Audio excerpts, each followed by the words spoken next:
Okay, great. And I'll open up the chat here. Make sure, hey, Tanya. And Catherine says hello to everyone. So let's get right into this why we're here today. Last week, we talked about, our mindset a little bit. And we did the exercise where we envisioned a woman giving us $50,000 for no reason other than she felt like we were special, right? We have to remember that when we're visualizing things like that, that isn't impossible. That's not an impossible thing. It's an uncommon thing, but it's not impossible.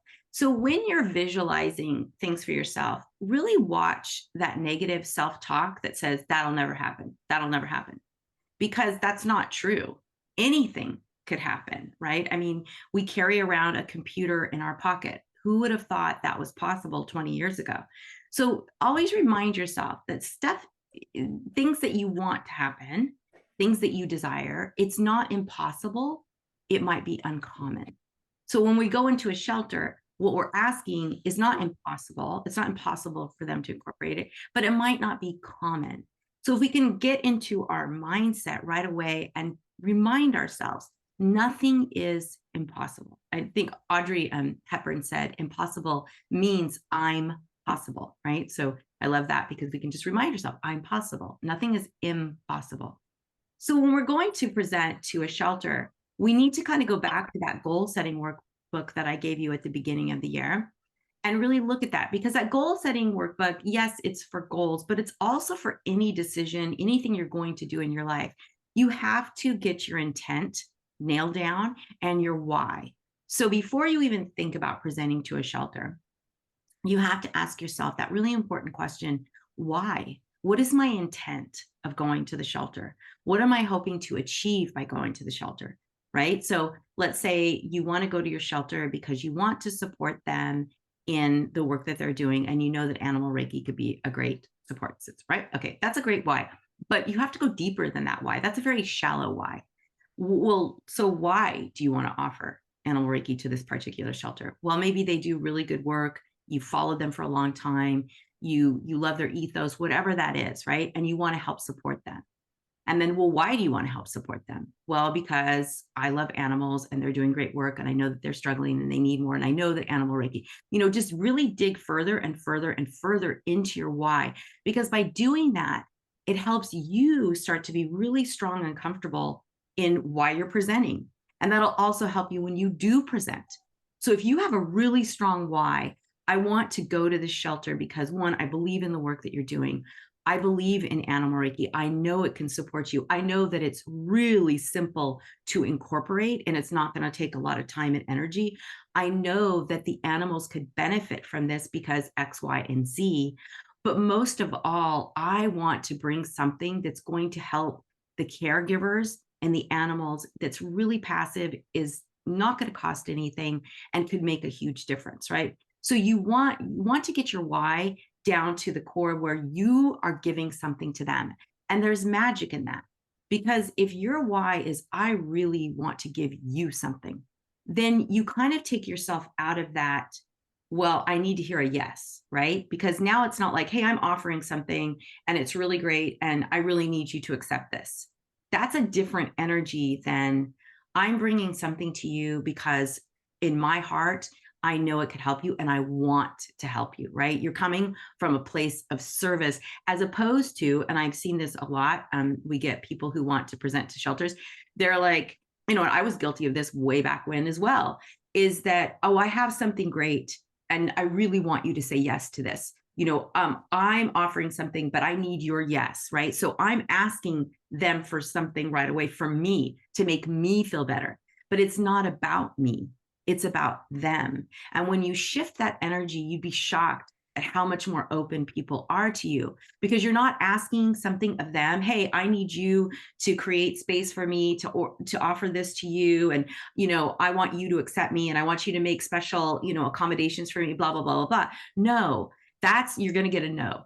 Because imagine yourself, someone has something to offer you, but they're telling you, well, I can do this, but I kind of need this, I kind of need that. And you're kind of like, well, wait a minute. I thought you were coming to me, offering me something. Now you want me to accommodate you.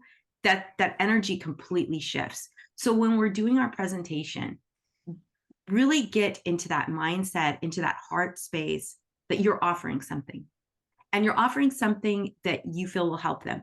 Also, by doing it this way, you're offering something, but you don't have an attachment to it. You're doing it because you want to help. It's just like if you were to offer a friend money because you want to help that friend. If that friend says no, it's not an affront. It's like, okay, well, they just didn't want help. So if a shelter tells you, no, this isn't going to work out, it's not because of you. It's just because maybe they don't understand how it could be incorporated. Maybe they just are overwhelmed and don't have time to really, commit to something like this. There's all different reasons why they might say no. Knowing what their no's could be will also help you in your presentation. So let's say, when you go in there and they're going to say, well, we don't have any time to help incorporate this, and say, that's okay. I can work around your time constraints. This is what I can do. And you say you could make videos that explain what you're doing. You could do free talks on certain days so that you can cover like everybody when they're at their lunch break or their break time. You can be flexible, right? So think about the no's that you might get for them, and then be prepared not to force them to say yes, but to say, I hear what you're saying, right? I hear what you're saying. What I would propose is this. You want to make sure when you're going to present that you know that presentation inside and out. You want to make sure that you know your why, you know what you're going to present, you know what their no's are, you know what questions they might be asking, and you're prepared for that. So there's 3 things that you can do that will help to guarantee your success. And these are really super simple. Be prepared, right? Be personal and be present. Being present I'm going to jump ahead for just a minute, because being present is so important.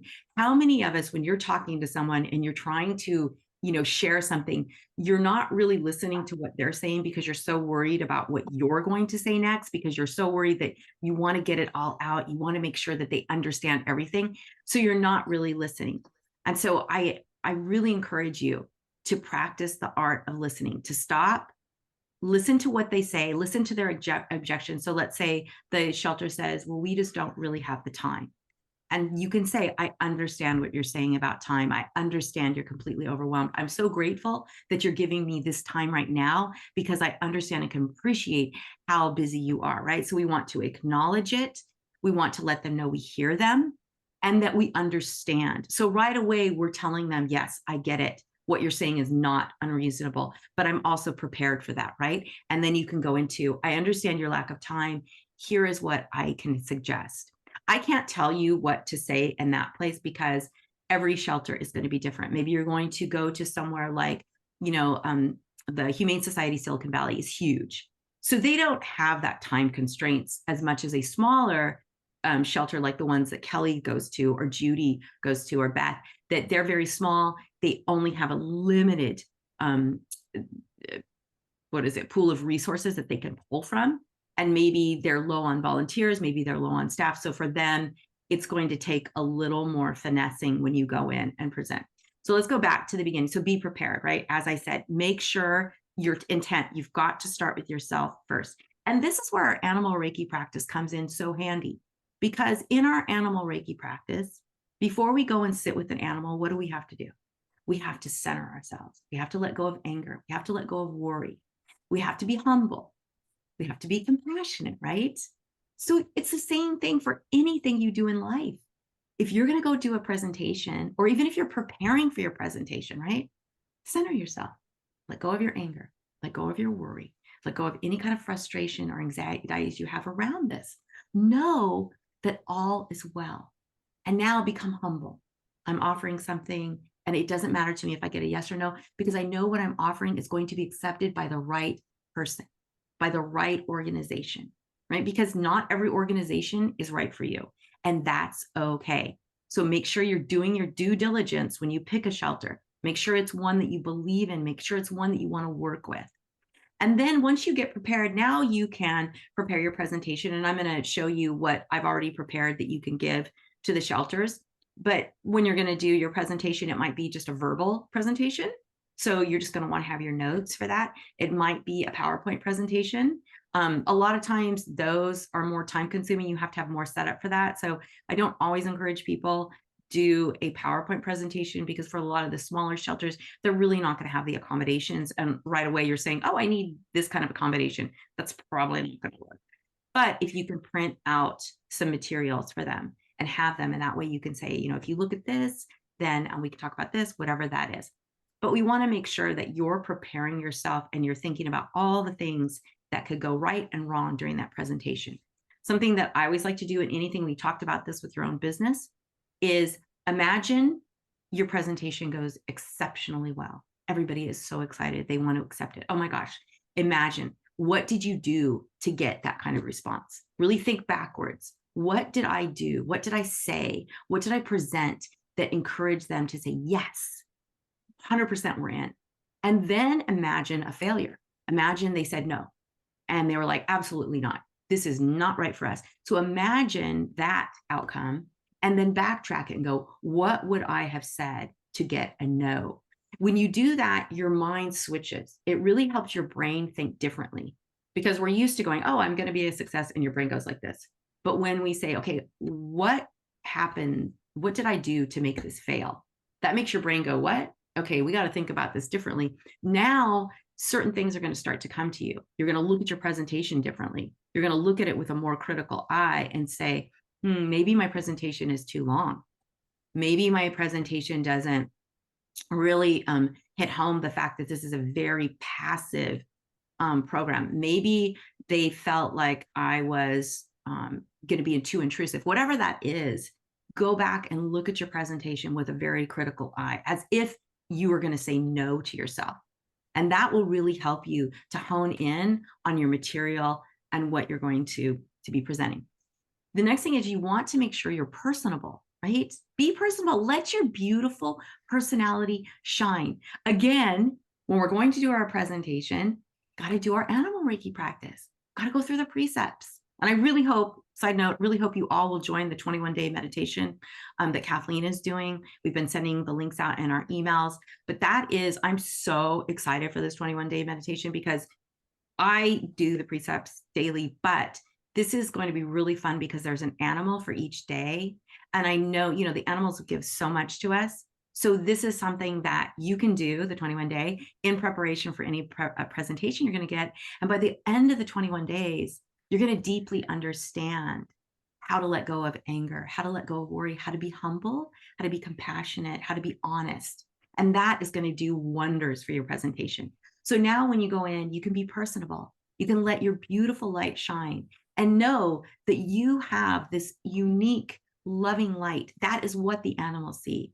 And this is what we want to share with the people. I guarantee you, if you smile, if you're personable with people, if you share personal stories about how Animal Reiki changed your life, you're going to get a more warm response. They're going to go, oh, right. Nobody is going to say, well, I didn't like her because she smiled too much or she was too nice. They're not going to say that. So be really personable. If you can find out the names of the people that are in there, make sure you use their names. Everyone likes to hear their name. It's something that science has proven. It's something that we try to do in the Zoom calls. It's something that I've had a lot of coaching on throughout all the years of entrepreneurship. Always use someone's name. I'm so horrible with names. If I meet you in person, I am so horrible with names. So I have to say the repeating. I have to, Gwen, so nice to meet you. Gwen, Gwen, Gwen, Gwen, Gwen. Because otherwise, because your brain is up here, especially if you're going to present. Your brain is going like this. Oh my gosh, I got to present. Now I got to remember these names. So just do your best to, remember who you can and don't worry about it. But if someone says something, you can just remind them, oh, I loved what you just said about this. Or if someone brings up an objection, thank you so much for bringing that up. That comes up for us. And here's what I have to suggest, right? So just be really personable, acknowledge people when they're asking a question. And I'm going to be honest, in full transparency, it's really hard to present. It really is. If you're not used to it, if you're not a professional presenter and you're not doing it all the time at work or as a profession, it is very hard and it's very unnerving. So just remember, go slow. Give yourself those breaks of breath, right? Just do your hard breathing, get yourself grounded, and know this isn't a life or death situation. Like, what's the worst that can happen? They're going to say no. And if you flub up, it's not the end of the world. That's why you practice. So you practice so that if you do flub up, you can recover really, really quickly. And you've got to be the freak in the room and just in your house, in your shower, in your car, practice, practice, practice what you're saying. Practice the objections. Just really get in that groove, because then when you do your presentation, you can be relaxed. You can say, I've got this, right? You're going to hand out some really beautiful information. They're going to be open to it. And one thing you're not going to do, people, and I cannot hit this home hard enough, I know it goes against everything you believe, do not say the word Reiki. Do not say it. You will tank your presentation if you say Reiki, because odds are somebody in the room knows what Reiki is. They're like, oh, it's hands-on, it's woo-woo, it's crazy. Or you'll get a Reiki person in there going, yeah, we already know that. This is what we do. We do hands-on, da, da, da. Okay, I've gotten that before. And it's like, okay, and that's fine. Or they'll go Reiki, and now you've said a word that they don't understand. So now their brain is like obsessed with that word. And they can't even hear what you're saying about the benefits, because they're like, what is Reiki? That sounds weird. And now all of a sudden but if you say, this is a meditation based, I'm bringing meditation. This is a meditation practice. Yes, the word Reiki, or the Shelter Animal Reiki Association, there is the word Reiki, but we're not doing Reiki the way people do it. We're doing traditional Reiki, which was just meditation. That's all it is. That's spiritual energy. That's meditation. Okay. You're connecting to that higher universal power. So don't say the word Reiki unless they've already know what Reiki is and they've invited you to come present and they're open to Reiki. That's a totally different story. But if you're talking to strangers, you're presenting to strangers, these are people that understand meditation. There's so much about meditation out there. They have no problem. They know exactly what meditation brings. And they're like, oh, wow, the benefits that I get from meditation, the animals can get. That's fascinating. Explain that to me. I have never had one person in all the years, and I've been saying meditation since probably 2009, never had someone say that's weird. They've always like, whoa, you meditate with animals? What does that look like? Like, the animals sit there and meditate with you? And so then you can go, okay, now I have an opening, right?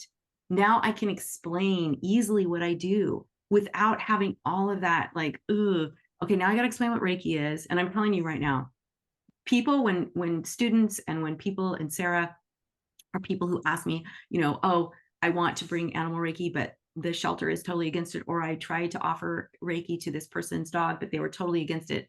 They don't understand what Reiki is, or they think it's woo-woo and crazy, because there are a lot of people doing Reiki who aren't really doing Reiki. They're doing other stuff too. And it's really too bad, because it's watered down the beauty of Reiki, because Reiki, as we know, is a really powerful tool, especially for humans. And it's even very powerful for animals if it's used in the right way. So just always open up with meditation, and just make sure that if there are any objections, like, oh, well, you say Reiki, just go, yes, get it. But Reiki in this instance is meditation. And so when you look at the Let Animals Lead method of Animal Reiki, it is all meditation based. We do not use hands, only as tools of comfort, right? So if you see pictures ever of our students with hands on, it's just it's a comforting touch. Animals love to be comforted by us. Monica, who's here today. Hello, Monica. Monica has a great, and hey, Kelly, I don't know if I said hi when you popped on. Monica has a great story on our blog, on the Shelter Animal Reiki Association blog, about heart. And you'll see a little video of her, and she has a hand on heart. She's not transferring energy to heart. It is just her giving comfort. This is another thing you can do before you even go into your presentation. Send them to the Shelter Animal Reiki Association website. Our website is great. We have all kinds of testimonials. We have all kinds of proof. And that's another thing you're going to be bringing into your presentation, right? So you're going to be prepared, you're going to be personable, and you're going to be present. Being prepared means you've got to have your authority established. So whether you go in and you say, like for Diane, I've been doing Reiki for this many years, or Animal Reiki, or I've only been doing Animal Reiki for a couple of years, but I'm part of this organization, the Shelter Animal Reiki Association, who's been sharing Reiki in shelters all around the world for over 16 years. We're in our 16th year, we're going into our 16th year. So you being a part of Sarah, and have to be, you don't have to take a class, but I encourage you to. To be a part of Sarah, you can join at the community member level. And so you are a member, and you have a certificate. So we give you a certificate for that. You can say you're part of Sarah. You can use our materials. But I do encourage you, if you love this way of sharing Reiki with animals, I encourage you to take a class. We have all kinds of classes. Kelly teaches, I think, like every 3 months or so online. So you can take an online level one. I know Kathleen has online level ones. If you're already a Reiki practitioner, I have the Animal Reiki for Reiki practitioner class. So there's different ways, and we all do discounts. We all do, it's not for every class. We ask for honesty. If you can't afford something, we do payment plans. I know Kathleen has a scholarship fund that she does every summer where she gives, like, I don't know, it's a lot, maybe like 15 scholarships to a level 1 class. So there's ways that you can be a student for free or for a reduced price, or at least for a payment plan. So, be sure to reach out and contact us for us. Being a part of Sarah as an organization has a lot of power, because another thing you get is you get business cards through Sarah when you're a practitioner or teacher. You also get access to all kinds of materials that help you with your presentation. And then you also can say, like, look, this organization's been doing this for 16 years. We're in shelters in India, in the UK, in Colombia, in Puerto Rico, in Japan, in Australia, in Canada.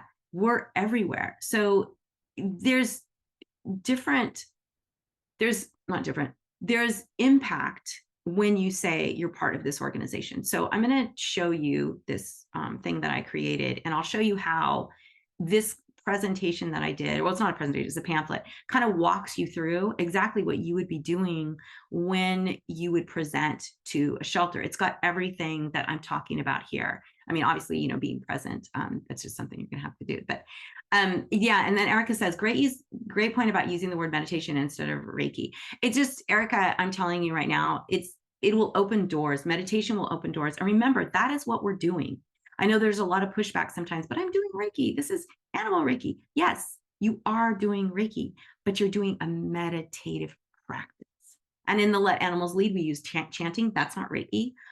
Kathleen, most of her meditations are the more traditional meditations that you wouldn't learn in a Western Reiki class anyway, if you were doing Western human Reiki. So there's a lot of things that make this different. Kathleen created this system to honor the sensitivities and agency of the animals. So I'm going to share my screen here. Let me just pull up this presentation and we'll go through it. So let's get here. Here with me, thank you. Here we go. So here we go. Hopefully you all can see this. And this is the cover page. I don't know why it's not letting me scroll. There we go. Oops. Let me go. Oh, great. This is going to lag. Let's see here. Let me do pages. See if I can do it better that way. Okay, so we have the cover, and you'll see this is Judy. I'm going to make this a little smaller so we can see it a little better.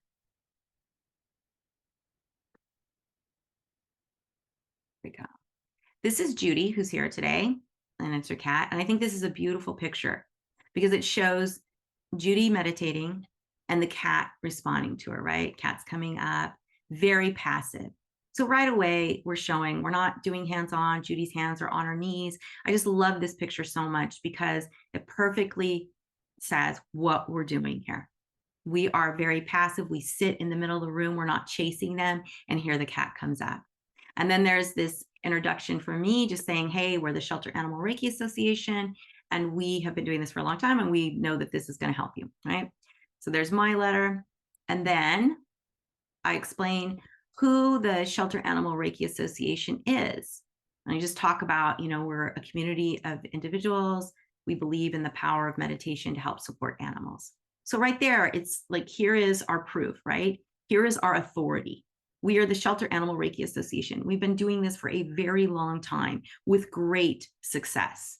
And so here's Kelly, and that's Jean Clune. And this was at a class that Kelly taught in New York at the SPCA there.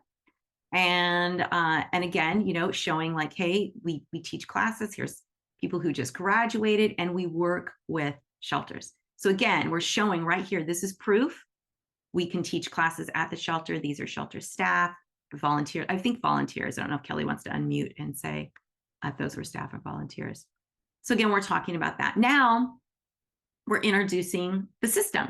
This is what we're doing, right? So we're giving them some information about, this is what I would be offering. This is what I could train you to offer. And we are working right now on more of an introduction to Animal Reiki that would be something that you could present to a shelter that would give them the basis of the breath, of just presence, of turning stress into peace, kind of like the stress relief manual that we have in Sarah for you to teach to shelter staff. It would kind of be a combination of that and an intro, so that you don't have to teach a level 1 Reiki class, which is 2 days and it's a time commitment. We can teach simpler things, and you can do whatever you want. You go to a shelter, you can say, look, I'm just going to teach you some breathing techniques and ways to combat stress, right? So we all know the Joshin Kokyoho breath is beautiful for that. So this is just an introduction to Kathleen, telling her, and it explains the story of how Kathleen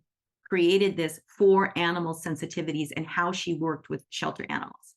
And then we have our 6 pillars that explains, yes, it's based on Japanese Reiki techniques, but we only use touch when animal initiated. We focus on the animal's perfection. We teach meditation as a way of compassion. So again, we're saying meditation right here, nothing about hands-on. We develop mindfulness with animals for peace and healing, and we honor them as teachers and healers. So very quickly, and then I just included just a little more about those pillars. So now they know, okay, Shelter Animal Reiki Association has been doing this a long time. What have they been doing? They've been offering Reiki to shelters all around the world, and this is how it works. So there's our authority. Now, how are animals helped? So these are also great pictures. This one, she has her hand in the cage, and this is where you can say we only use hands as comfort. She's offering comfort because the dog is pressed its body, and you can see the dog is completely pressed against this. His little fur is poking out. The dog is trying to get as close to her as possible. And I love this picture because she's not all upright on him. She just put out a hand to comfort that dog. And here again is Judy, and the cat is reaching for Judy, right? Judy's hands are here. The cat's reaching out. So again, we're not forcing ourselves. It also shows we're outside the cage. We don't need to be in a cage, especially with an aggressive animal. So we're showing them, look, this is very passive. Anybody can do it, and it's very easy to incorporate. We don't need anything special. So it goes on and shows, exactly what happens for animals. And then here we go. What does Animal Reiki in the shelter look like, right? So I love this one. This isn't in a shelter, but it's at a rescue. And see how the donkey got involved here? She's offering a chair treatment to a person, and you can talk about that. We talk about that in a little bit. And the donkey got involved. Or here's another way we give back to the people. We give chair treatments. So that's another way it looks. And then here is someone just offering Reiki to a dog. The dog's asleep. She's just sitting there. This one, I love this picture. And this is something you can kind of highlight. All of these dogs have stopped. Now they're looking at whoever's here, but they're stopped. This is after Reiki. None of them are barking, excitable, jumping on the fence. They're all just stopped. And she chose, this moment just to kind of connect with these dogs. And I think that's beautiful because that's what happens. You can bring peace to the shelter. And this is a really beautiful picture. So then we just talk about, how this works in the shelter. And then what are the signs of acceptance when an animal accepts it? And this is, an animal falling asleep. And then why you can trust our practitioners. And this is, again, our authority. This is why you can trust us. This is what we do. We've never had any complaints. And I love these pictures because they just show the animals accepting. And I think, I love this picture of Deanna. The cats are coming to her. And, she's just meditating. She's not giving treats. Or this one, this is beautiful. The cat just comes in and just completely relaxes and clings to this woman. And she's not clutching the cat. She just has her hands, again, a comforting touch. Also, we have a code of ethics. This is something that's really important to share with the shelter, and I would share it beforehand, just so you know who we are. We're not trying to interfere in what you're doing. We're not trying to interfere with any vet advice. We're not trying to do anything but help support the animals and help support you. No other Reiki organization has ethics like this that have been around for as long as Kathleen's ethics. And these have not changed in the years. I mean, I think we changed a couple of the words, so it wasn't like treatment, but the general meaning of these precepts has not changed since 2007. And the reason for that being is Kathleen has been doing this method since 2007 and with great success, and it hasn't changed. And the reason it hasn't changed is because it works. So this is something that's really important to share with the shelter. And then we have testimonials from shelters. So here is, again, our authority and our proof. We have testimonials from big, like Remus is, I think, one of the biggest horse rescues in the UK. We have one from Brighthaven. You know, Brighthaven's been doing hospice for years and years and years. We have one from Rutland County, and then we have one from the Berkeley Animal Care Services in California, which is where Kathleen first started. So then we talk about we just want to be a positive partnership for change. So here's something you can add to your presentation. Talk about working in partnership. You're not trying to, just one second, I need to admit someone. We're not trying to change or to fix, or we just want to work in partnership. So whatever that looks like to them, we're happy to help partner with them, right? So if they say, look, we can only, maybe they say, well, we can allow you to come in and let's just see how it goes. Okay, great, perfect. I'll come in, I'll offer Reiki. Let's see how this goes for you, right? We're working in partnership with them. We don't want to come in like, hey, I've got something, I'm going to come in, I want to take over. You guys are doing this wrong. You're doing that wrong, blah, blah, blah, blah. What I see that can be improved. No, we don't want to do any of that. We want to meet people where they are and we want to partner with them. And then we're coming down to the end here. Oh, and I think that is it. So this is a really wonderful pamphlet to give, but it's also, you can base your presentation off of this. So really your presentation is almost pretty much done for you. The only thing you would need to do is add your own personal stories. And if you don't have your own personal stories, you can use stories that are on the shelter, the Shelter Animal Reiki Association site, right? You could, on Sarah's site, you can go there and get some stories. I want to point out a really beautiful story that one of my students, Moira, just experienced. I did a blog about it. I think I posted it yesterday. That was just such a moving and beautiful example of how our practice, how passive it is. So what happened with Moira is that Moira was on a walk with a friend and their dog, and she came across, there was like a field with a soccer net, and there was a coyote standing away from the soccer net, and there was a young coyote caught in the soccer net, and he was completely wrapped up and choking himself.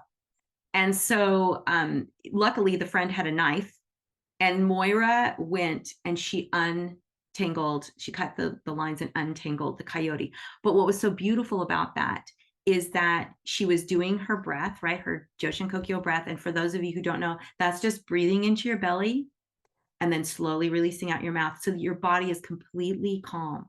And she was talking to him saying, I'm not here to hurt you. I'm here to, and she said he didn't try to nip at her, didn't try to bite, or wasn't like crying or anything, was calm.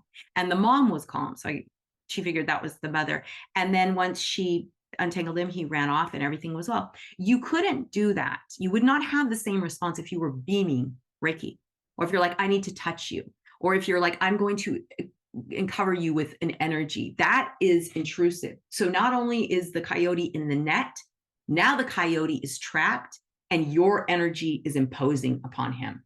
And that is really dangerous, right? Because now the coyote really feels trapped and you're part of the problem. But that's not how our system of animal Reiki works. That's the more traditional Western way, where they take human Reiki and they're going to beam, or they're going to impose their energy, or they just don't know, right? It's not a malicious thing. It's they think, oh, I need to share my energy and calm this. It doesn't work like that. Once you're calm and they decide to accept, then there's calm, right? But we just invite them. And that's really, really powerful. And that's something that you can share in your presentation. We don't impose anything on an animal because we know that could actually worsen their condition. what we do is we just meditate and we invite them to join us. Once an animal is invited, we all know this from our practice, they're like, oh, nobody ever asks permission. So for Moira with the coyote, when she said, tells him what she's doing, right? That's something that we don't do as humans, tell animals what we're doing. And then, asking permission, you can share in this energy, right? And then offering it and sharing it and then calmly doing this. She stuck to her word, right? She was calm. She created a calm presence and she untangled him. So that's a beautiful story. It's not a shelter story, but we have all kinds of shelter stories on the Sarah side. But also think about the experiences that you have had. Like maybe you haven't been in a shelter, but think about the experiences that you have and be ready to share those experiences. You want to be really personal and so be prepared, be personal, be present, right? So as they're talking about what you're doing, and you might, and I'll be transparent. I always get so like tense when I can feel a no coming. I have to really work hard and go, okay, calm down, calm down, calm down. Because I get like, how do you say no? Like, and then I start to get panicky, right? Like, oh my God, they're going to say no. And I start to get really nervous. And then it's like, oh, I go into high beta and everything goes south. So it's just giving yours that stuff. It's like, I hear you. I understand. Once you start saying that, it helps calm you because you can understand their no. You can go, yeah, I get it. I get it. Yeah, and always be nodding, right? And if they say something positive, make sure you're nodding. Make sure you're nodding, right? Because that mirroring effect. Also, there's another magic sauce that you can do. If they say, no, we just don't have time, say, what if? Well, what if I came in and I just offered like 10 hours and you could kind of see?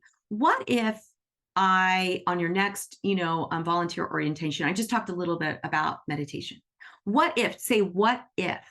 And then they go, well, that might work, right? Because a what if is going to kind of change how they're thinking. Because you're not saying, why don't we do this? You're saying, well, what if? Now they have to think, well, what if she did that, right? They're giving it a different viewpoint and a different look. It's kind of like when we do the backwards looking at our presentation. For them, it's the same thing. You're shifting the way they're looking at you and your presentation. And now they're like, might be able to accommodate something small, right? And whatever they give you, oh my gosh, thank you so much. This means so much. And I'm so excited to work with you. I'm so excited, who best? Make sure you're asking questions. Who best would be my contact? I don't want to intrude. Always making sure that you're humble and you let them know that you respect how busy they are and how, they don't have the resources that maybe some of the bigger shelters do. And if you go to the bigger shelter, still having that respect, who would be my best contact? Who should I work with? Also, Kelly's big on this, and I totally agree with her. Bring gifts, right? So if you're going to do a presentation, bring cookies or bring something nice, make sure you have gluten-free, vegan, if you're going to do something, make sure you cover all the bases, especially in a shelter. Got to make sure, going vegan, you can never go wrong with that. And people might go vegan, but you can go, they're delicious. And even non-vegans like vegan cookies, but just bring something. Or you can bring, I did this at the Humane Society Silicon Valley, and I did this at Oregon Humane Society. I brought a couple of Kathleen's books. So Reiki for Dogs, and I think the other one, the Code of Ethics book. The, oh my gosh, why am I blanking on this one? Oh my gosh, Kelly, I don't know if you can unmute. Why can't I think of what the Code of Ethics book is? Oh, Healing Virtues. Okay. So, you can give them Healing Virtues, which is a great one because it's all based on the Code of Ethics. So giving them our Code of Ethics, giving them that book, that all gives a foundation that you are offering something that they can trust. That there's been a lot of, and not official research, but there's been a lot of research on this. And, Kathleen always says anecdotal research, but I'm not going to use that term anymore because that means that it's kind of like anecdotal's not really. There's another one. It's like non-scientific proof. You have like, and I'll get the term. Let me make a note because it's a really important term to say. Because when you say anecdotal, it means like it can also mean kind of schleppy. So we want to make sure, and I'll find anecdotal because it's a really good. I think it's something like non-scientific proof. But still proof, right? Your experiential proof, the experiential proof of all of these other people in the Shelter Animal Reiki Association, which whether or not you're a member, you can still send them to that website. So I just want to go to the comments really quickly. And then Tanya says, I can't wait to come to care and to, oh, Tanya, yeah, we got to talk about care. I had to cancel care. And yeah, I know we're going in October, but I had to cancel it for personal reasons. I can't leave the state. That sounds really awful, like I'm arrested or something. It's not. I have a family thing that's going on and I can't leave the state because I would just be too far during this time. So, but yeah, we'll talk about that. If you want to stay after the call ends, we can talk about that. And then Mary Lynn says, I like using the word offering too. Yes, definitely. This is an offering. And then Anne says what it feels like shifting to their agency. And then Jill says qualitatively. Yes, that's a great word, Jill. Yes, thank you for that. Qualitatively. Do you want to talk a little bit about that? Yeah, I used to do consumer research. Great. Okay, so a lot of times, you may observe things and qualitatively notice things, and that usually ends up leading to someone doing an experiment. But people often respond well to that word. Qualitatively. Okay, so that's great, you guys. Write that down and I'll put it in my recap, but that is a great word. Thank you so much, Jill. And I love that you have that experience. This is why we're a community, right? We all have something to offer. And that was gold, Jill. Thank you so much. Because that's something you can say. Don't say anecdotal. Yes, Ivana. I want to share some little story. I work in hospitality, right? So through the night, average night, I think I talk from 20 to 70, 80 people per night, which I found amazing networking tool. And last week, because I live in Regina, Saskatchewan. Regina, Saskatchewan is a very, very small town. We have one humane society. And the other shelters are like home based. They are more like a fosters. They don't have like actually a base like Regina Humane Society. So I was serving a lady and her brother, and story went like she had a tattoo puppy on her hand. And I said, oh my God, it's amazing tattoo of the animals. And so long story short, she's doing like she's the owner of the rescue, local rescue. And there the story goes. And she said like they saved 150 dogs, I think last year from the reservoirs and everything they were shooting and them. It was very, very bad. And she starts story about Reiki, how there is just one dog. And when we talk about how animals need their own timing and healing and how to let go of our expectation. So she told me that that dog was hiding. So it's a foster fail. So now that lady has that dog, but she was hiding for almost 1 year. She didn't want to go out. She was in her corner. She was so traumatized. She got a Reiki too. She said the Reiki practitioner, I didn't ask anything about the details of lineage of the Reiki because it wasn't my deal. And she said the dog had a Reiki and it really helped a lot, but it took a dog almost 1 year. It's their own time, right? To get off the shelf, to come to the living room just to peek what's going on. And so I said, okay, maybe this is my time. I'm going to start talking now a little bit. And I did mention word Reiki, and she was, yeah, let's do it. I said, I would love to help. I would love to, but now I realize I didn't choose my words right. She No, let me. you got a yes, though. I mean, No, I got to know. I oh, didn't you got got it. to know. Okay. But everything was fine. Everything was awesome. She left me her phone number. I sent her some things from like you shared, like, what we do and everything. And nothing. She didn't even say thank you or nothing. So I said, and even the one time I was listening to the call, I said, you know what? I'm not gonna, this is how it's supposed to be. It's not my place to be there with that organization. Like I'm not, but now I'm preparing myself to go in Regina Humane Society, which is enormously big shelter. So I think I'm gonna use a little bit of different approach this time. Choose my words wisely. But yeah, you know what? To be honest with you, I was a little bit disappointed. I was a little bit because since I started doing this animal Reiki, I'm doing every day I'm doing distant Reiki on different animals with my friends and the families back at home. And the the words that I'm getting back from them, they're amazing. So this is not even question if it's working or not. It is, because those animals are so happy. But I took it very personal because I was like, I'm here offering you something that is so beautiful and so amazing. And I don't ask for money. I just want to help because I want to help.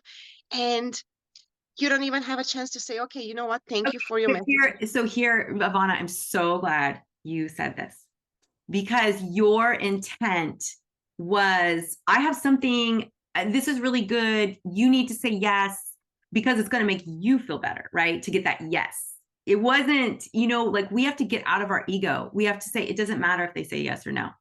I'm offering something because it's really up to them whether they say yes. This isn't for everybody. It's not for every shelter. I mean, we've been doing this for 16 years. If people were really open, we'd be at shelters like everywhere, right? And we're not, because it is a difficult thing to sell. Also, what happens is people give up, and that's what the shelters are used to. They're used to people coming in going, oh, I've got this great thing. Oh, I'm going to be here, blah, blah, blah. And they're all gung-ho, and then pretty soon they fade out and they don't volunteer anymore. So, for you, you had skin in the game. You were attached to the outcome of them saying yes. But if you can just say, hey, this is what I know, I'm a part of this great organization, we can help, and here's how we can help. But it's completely up to you, because this isn't for everyone. It's a beautiful way to support your animals and the people who take care of them. And here's some information. But, it's really letting go of the attachment to them saying yes, because not everyone's going to say yes, and that's okay. Not everyone is ready for this, but it doesn't mean that they won't be in a year or 2 years or whenever that is. In the cannabis space, I have this business where we help manufacturers market edibles. So I have clients that I approached, gave them all this information, who don't contact me for 2-3 years, but they come back and they go, hey, I met you 3 years ago and you had this product. I actually need that product now.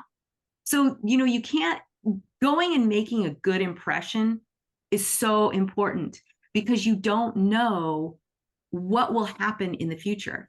They may say no now, but something might change, right? Because a lot of times what happens is there's one person that's against what you're doing. I know this happened to Kathleen with the American Holistic Vet Association.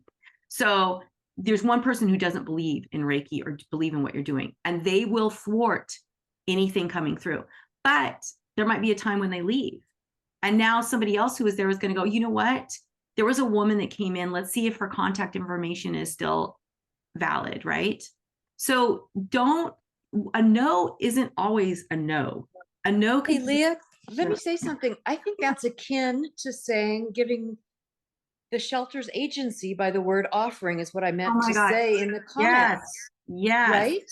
Yes. We're giving them agency to I maybe love accept it or that. not. We're creating that same field of frequency. They can accept it now or maybe later or maybe never, but it's up to them. I love And we're that. letting go of attachments by doing that, right? Oh my God, I got chills. That is, again, this is the magic of this community, you guys. That is so beautiful. I mean, we've got two really important things here out of this presentation. Jill's qualitatively, can't even say that word. And then Anne saying, we're giving the shelters agency. And that mind shift, because we don't care if animals say no, we know that's their choice. So if you can go into that with the shelters as well and say, you know what, it's totally up to you whether or not you want to accept this. And maybe they will come around, because like Anna's saying, when we can have that respect, right? That respect for their agency, now they remember that. We didn't try to push. We didn't try to argue. We offered something and we left. And now they can look at it with a more objective eye, instead of when someone's trying to push something on you, just like with the animals, somebody's trying to push something on you, they're like, no, back off. And that totally feels like that's what the polarity that's going on in the earth right now, the mindset to be attached to this belief system or this belief system. What if they both can be right? What if we can say, that's fine. We can just be witness to both of those. We don't have to be attached to either of them. Right. And that's how I think the collective consciousness is going to be raised in this world. This is part of it, right? Absolutely. And you know what, Anne, it's so funny that you said that, and we can get a little woo-woo for a minute, because that's actually what has been coming through constantly, that when we're attached to an outcome, that's not a good thing. But when we can let go and trust, everything always works out for me, right? That's my mantra. You all know that. Everything always works out for me. And I am an infinite being, right? You're infinite. But we see ourselves like this. We're so close, but we're not. We're infinite. And our energy, law of attraction only works when you vibrate with that, right? So when you trust that what you need is coming to you and you are going to be in the right place at the right time, it will happen for you. It's patience. You have to have patience. It might be a no right now, but that doesn't mean it's no forever. And even a no, you got the practice to present. And that's huge. So you're never losing. You're always winning. You're always learning. You're always improving and growing. So there's no loss whatsoever. And I think that that's something that, this comes from early childhood. If you win, you're better than someone. You're taking from someone. If you lose, you're less than someone, right? So there's not enough. There's always limitations, but there isn't. It's abundance. So when you win, other people win. Everyone wins. The universe wins, and when the perception of losing, you're actually not. You're learning. The universe is giving you ways where you can learn. So I just want to go really quickly to, Mary Lynn, I'll get to yours in just 1 second. Can you find something that a shelter offers or value or aligns with the philosophy? Can you find something? Jill, can you unmute and explain that? I think maybe she meant if I can maybe Yeah, find Jill. some. Oh, yeah, Ivana. So she's. Yeah, I'm just thinking of, so this is so timely for me because I'm going to give a presentation at the shelter I work at. Oh, nice. And before I did that, I contacted the director and I started, thinking about the philosophy of the shelter I'm going to and the things that align with Let Animal Lead's method that aligns with the shelter. Like in the lobby, it says, let the cat pet you, right? That's exactly what, Animal Reiki is about. And it was interesting. So I sent her a draft and her response is like, this totally aligns with our ethos here at the shelter. So now I get to go in and talk about this. So I'm just saying, maybe before you go in, is there something that they're doing that resonates with what we want to do that you can align with when you go in? I love that. Exactly. And you know what, Jill? And I love that you saw that in the shelter because that's something that you can say if you find something in the shelter that resonates and is in alignment, like what Jill said, let the cat touch you. You can say, just as you say, let the cat touch you, that's exactly what we are practicing in the Let Animals Lead method.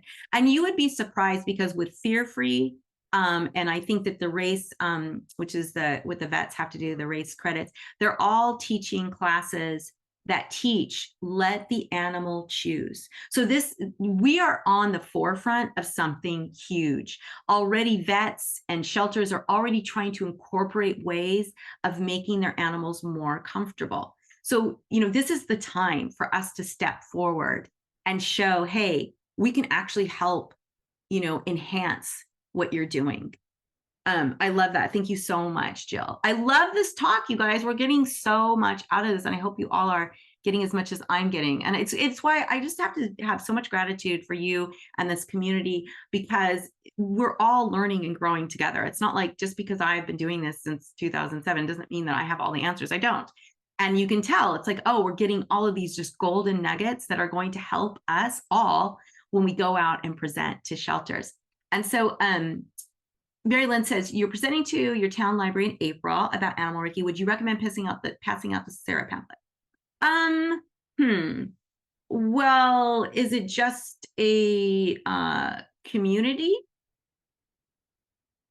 I wouldn't do the shelter pamphlet because it's too geared towards shelters. I would just take nuggets out of that and make your own presentation. Yeah. Okay. I think that would be the best. Yeah. Thank you. Yeah. Thank you. And Judy, you have your hand up. Yeah, I'm going to be doing a presentation at the shelter by invitation here in Vermont. And they put together a little, we're doing a lunch and learn thing. And there's like a little intro about what we're going to talk about. And then the woman who put that in their newsletter sent me a proof before she put it in the newsletter and said, what do you think of this? And there was a picture that she had chosen probably off the web. And it was a cute picture, really, really cute. But I got to her and said, could you find another picture? Because it was a woman with the dog and she had her hands on the head and on the chin. And she was just, sitting there. And I said, it's a really cute picture. It's really not representative of what we do. Could you please just find a picture of like a cat in somebody's lap, or I can send you a picture. And she said, oh, I'm so sorry. And she changed it. But I think that even that alone level of detail because we learn with our eyes. And I think if somebody saw that newsletter, saw that picture, they'd be like, going, oh yeah, that's that, Reiki thing. So you got to be careful what gets out there as well. That's a really important part, because even like our assistants in Sarah, when they're doing social media, sometimes they'll use stock photos, or sometimes they'll find a photo that looks like we're using hands. And I always have to remind them, we don't ever want to put that out there, because like you said, Judy, a picture speaks 1,000 words, right? And pictures are very influential, and we know that.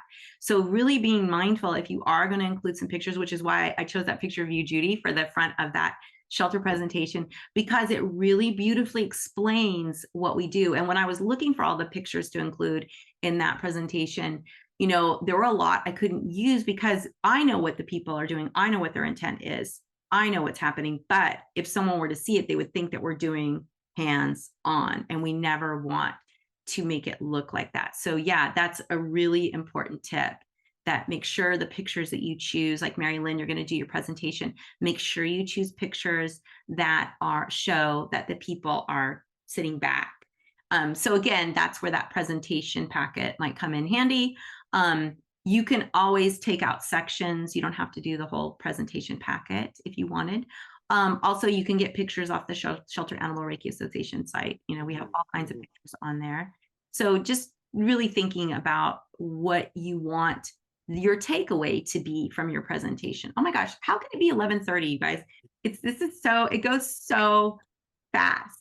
So we need to stop now. And I don't know, like we can talk more about presentation, or we can talk more about just being in the shelter next week if you want. I don't know if like this is something you want to continue, or if you'd like to talk about just practical, offering Reiki, and we could talk more about that. So maybe put in chat what you would like to hear. And then okay, wait, here we go. So Jill says, can you find something that is shelter offers values or aligns with the philosophy? Do we already answer that? Okay, yeah, we did that one. Okay, yeah. I was like, wait a minute, I think we okay. So next week, I was just going to kind of continue this so we can continue on, but we'll talk more about what it looks like when you're in the shelter, and how you can be more adaptable to what's going on in the shelter when we're offering it. And this works whether you go to a farm sanctuary, a shelter, or wherever. So let's do our closing meditation for now. And so we just want to get nice and centered and bring our hands into Gasho. And let's close our eyes so that we close out all outside noise.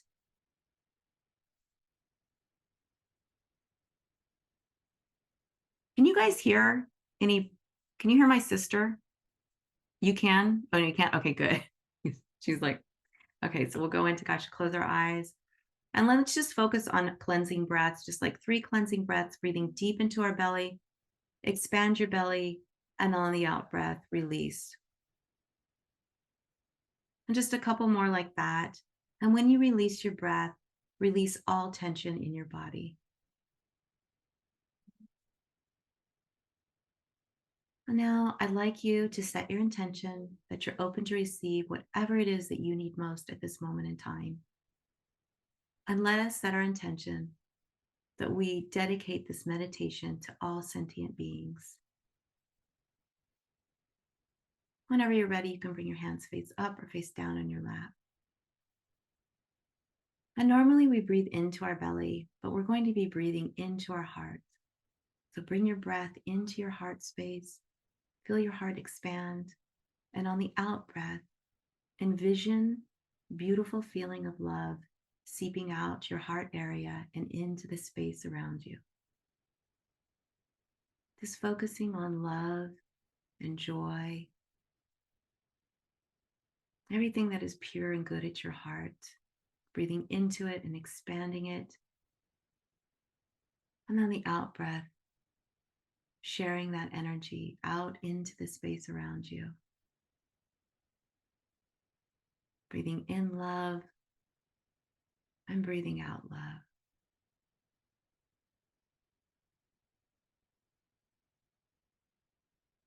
And in this beautiful space of love, we remind ourselves, I am enough. I am worthy of receiving.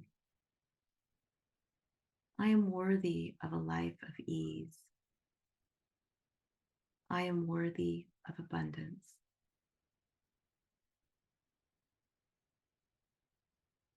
And allow yourself to feel those words. Allow this beautiful feeling of love to engulf your entire body, reminding you that you are love, you are light, you are peace, you are joy, you are compassion.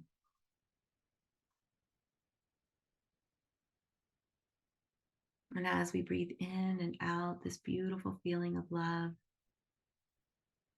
it fills the room that we're in. It goes out further into the city, into our state, into the universe. Knowing we are connected to universal love.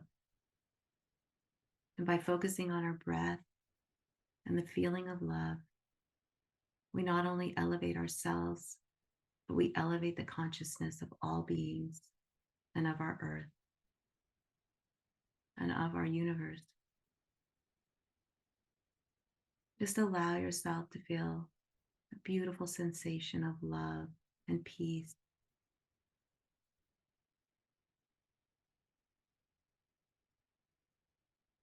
Now we bring our hands into Gasho. And we end our meditation, but we set our intention that we keep our hearts open and that we allow our light to shine through to other people, to animals, to our environment, knowing that we are elevating the entire universal consciousness with our love. Whenever you're ready, you can bring your hands down. So I want to give Avantika just a minute to explain who she is and her podcast that she does. Hey, Avantika. Hi, everyone. So I'm going It's to nice to see all of you. Thank you, Leah, so much. It was such a wonderful session. I look forward to being here again next week with all of you. It's been amazing learning more about Sarah and all the work that all of you are interested in doing. I met Leah just a few weeks ago, I think it was. Time is going by so fast. And we invited her to our podcast, which is called Animals and Us, Voices of a New Paradigm. And what it's about is our relationship with animals. It's about understanding animals and all beings in nature on a deeper, more spiritual level, and understanding that the same journeys that we have as humans that animals do as well. My co-host is Dr. Barbara Shore, who is an animal communicator. She is a retired vet, and when we met a few years ago, we just talked for hours and hours and hours about all things related to animal spirituality. And over the last few years, I have ended up doing research on the topic. So I'm a researcher at the University of Saskatchewan in Canada, and we are currently studying and exploring our intuitive abilities as humans to communicate and connect with animals and beyond animals as well, with trees and water and landscapes and stones and everything. So it's been a fascinating journey. It's very exciting. The research is just emerging now, so it's a new field.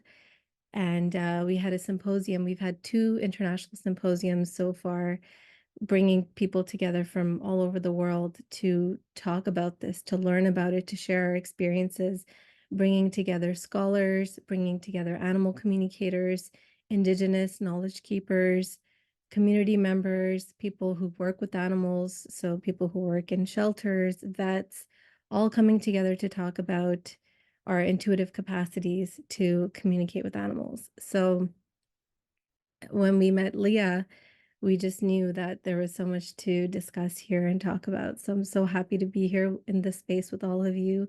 If any of you are interested in that, which I imagine you might be because you're here today and it's all part of the same story, really, and the same objectives. Definitely encourage you to check out our podcast. And if you're interested in the more academic work that's happening, you can feel free to contact me as well, because that's a really exciting new field of research. So thank you. Would you be able to put your link in the Yeah. chat, or like with the YouTube? Yeah, thank you. I was just going to Good. ask you that, Avantika, if you could put like your contact information in the chat, because we do provide the chat to everyone at the end of this. That would be great. Thank you. So I'm so grateful to Avantika for being here. It's just a way that we're all coming together. I think that this is really the time for animals to be supported and for us to change that universal consciousness that animals are not to be used, they're actually to be respected. We're all part of a beautiful balance, right? And so bringing that in. So thank you so much, Avantika. I really appreciate that. And just a quick reminder, we have our World Animal Reiki Day celebration on Sunday, February 4th. And so the links we've been sending out, so hopefully everyone's on our mailing list. And then we have Kathleen's, thank you, Avantika. We have Kathleen's 21-day meditation. So whether you are experienced in animal Reiki or not, this is for all animal lovers. It's just a really simple way that you can start incorporating meditation and also just kind of learning what animal Reiki is in the Let Animals Lead method. So thank you all so much for staying on. And I don't know, Tanya, if you want to, I'll stop the recording. If you want to stay on, we can talk. So thank you all so much. Really appreciate it. And I will talk to you soon. Bye.